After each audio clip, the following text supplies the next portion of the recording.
Hello everybody, this is Tip Top MTG here today with another MTG Arena video. In today's video, I'm going to show you my first interaction with the MTG Arena player draft. So for those of you who don't know, yesterday, so Thursday, if you're watching this in the future, Thursday the 16th, they added player drafting to MTG Arena, and they gave everyone a free draft. And so I thought I'd take you to give kind of a look at some of how I did inside the draft. And I'm going to talk about what I think about player drafting, some problems I see, just talking about how I did personally, and how much fun I had. So why don't we jump right into this? So getting into this, I want to show you kind of the whole process. So here we're in the premier draft layer of Behemoth. So I'm not doing best of 3, I'm doing best of 1. And so I use ticket entry, and it just immediately gives you a style.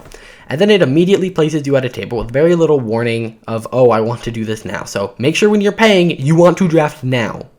Now here's how this works. Everyone at the table has to ready up.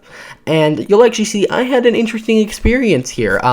So it's about 40 seconds of waiting for this. And this could be a problem I see happening, is that some people could try and be trolls and just like not ready up over and over and over again, because what you're going to see here in about 20 seconds is that it actually ends up kicking you out and making you refind a whole new queue, which I think is kind of ridiculous.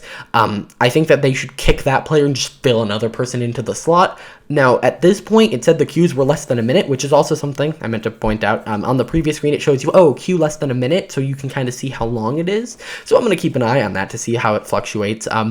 But yeah, so you'll see it goes to 0 seconds, and then I thought it was just going to hang there, but then it says, nope, 1 or more players did not ready up, rebuilding the queue. So then it rethrows you in a queue, and then I hit ready again, and this time, everyone hit ready. So we should be a lot better here. So why don't we move, so everyone readies up, it shows you their name, and then we get into it. Now, you're able to pick a pack, and then you just kind of pick it. Now, I'm going to be honest, I'm not really that great at drafting. This is mostly to show you how the whole process works. I end up rare drafting a couple cards because I'm just like, ooh, I want to play with those cards. But at this point, I'm going for like a teamer kind of just creature deck. And then I decide, ooh, maybe I should do some mutate in here. So I decide to maybe start drafting some mutate cards. Little did I know, I didn't draft enough of them, and you'll see that here when we actually get to some of the gameplay. But you'll see, you kind of just pick them, and you end up having these awkward phases where there's no players to, you don't end up with a pack, because they build up, as you can see there. Some people had 2, and you'll see at some points I have 2 or more, which I think is fine. I think it makes it's probably better than making everyone pass at the same time. But just note that this process is very lengthy. I believe this is 500% speed. So this is 5 times the speed it actually was. And so like, oh yeah, they give you more time at the beginning, and then it slowly or quickly speeds up. And so here I'm able to draft, and looking at my pool, I mean, it's not horrible. If I pull some good cards here, you know, it could do something. But then I pull something fully off color, and I decide to rare draft it because that's one of the cards I really want to play with. I decided to grab Sonorous Howlbonder, which probably wasn't the best choice, but either way, at this point, like, everything's going well. There's even, like, cool sounds when you click on cards. I don't know if that was in without it. Now, here you'll notice, because it's player drafting, you may have noticed there was an ultimatum there. I didn't actually pick it. I should have. Honestly, what I ended up picking didn't end up being that useful to me in the actual game. I would have been better off just getting it as a rare, and I end up rare drafting later anyways. So I should have either picked whether I'm rare drafting or actually trying to seriously draft. I recommend you do that. I recommend you seriously draft, which is why I was past the rare, is because people are seriously drafting here. So, you know, I probably shouldn't have picked it, but whatever. I don't draft super seriously. I decided to pick Evolving Wilds because if I'm doing 3 color, I need a little bit of fixing here. So here, you know, at this point, I'm just kind of picking support spells, you know, some cards that I probably won't end up in the final deck, but, you know, they're at least their options. So again, here, I'm probably going to end up rare drafting, which I did, and then I end up rare drafting again in 2 in a row. And so at this point, I'm like, oh, well, now I've lost all the good cards. And then at this point, I start to notice, hey, I maybe don't have enough mutate creatures. And so I keep an eye out for mutate creatures. And you'll notice that there really aren't any coming up. I assume there was someone else either like next to me, probably on the right, that was also drafting mutate. So those are probably where all the cards were going. I'm not sure. but it could have just been bad luck as well. But I'm looking for any mutate card at this point, and none of them are showing up. And so at this point, I realized, ooh, this might be the death of me. I was trying to pick support cards for mutate, but I wasn't actually picking the mutate cards. So I feel like this is probably gonna be the death of me. And generally, I don't do that well in draft. But here, now, I get to actually build my deck. And so here, I kind of just, like, trim out some cards that I'm like, I don't really need that. I kind of go back and forth on some cards. You know, going around. It takes me a little bit because I still have to figure out exactly what the deck wants to do, but I eventually decide that I just kind of want to win with creatures and use mutate not as a full mechanic, but use mutate more as a kind of like auras. And so I'm just going to use, that bird is just that 5-cost Dreamtail Harrion right there. That one I'm just going to use as an enchantment, basically, that costs 4 and gives something flying, and I draw a card, which isn't bad for limited. So I was like, okay, I can do this. Maybe I take some of my bigger cards over there, Greater Sandworm, Archipelagore, and Honey Mammoth, and just, strap wings to it, and then maybe I use my Raking Claws, which is that 2-cost red spell that just gives something double strike to just win a game. That was my thoughts, is maybe I can just win 1 or 2 games doing that.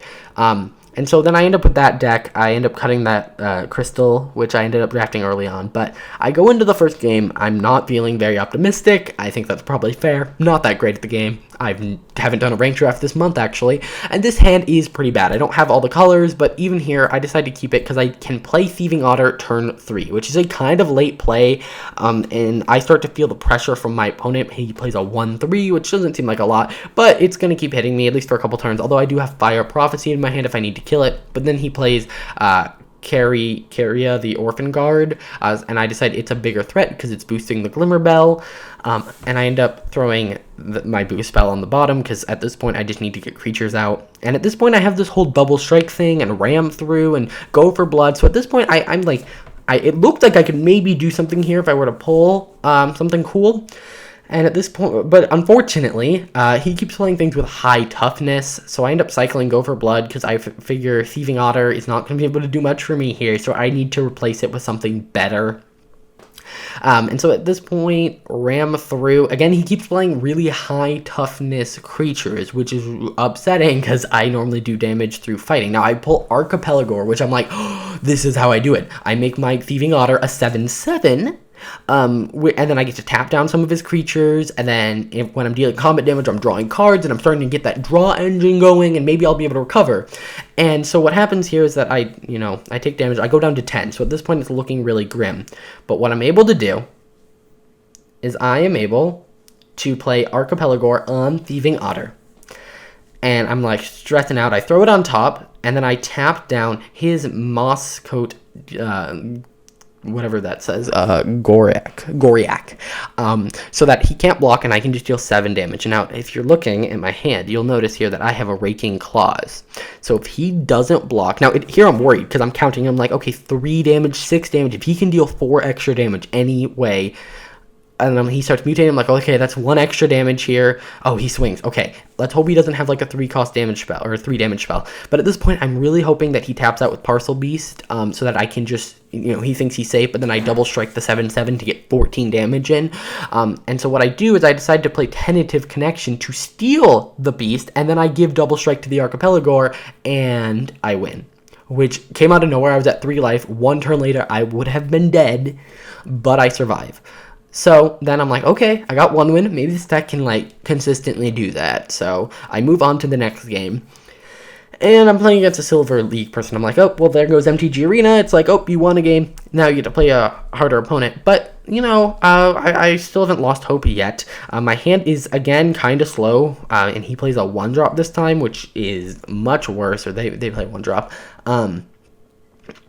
And so at this point, I keep saying at this point, I'm pulling lots of islands, which, is good because my hand is entirely blue.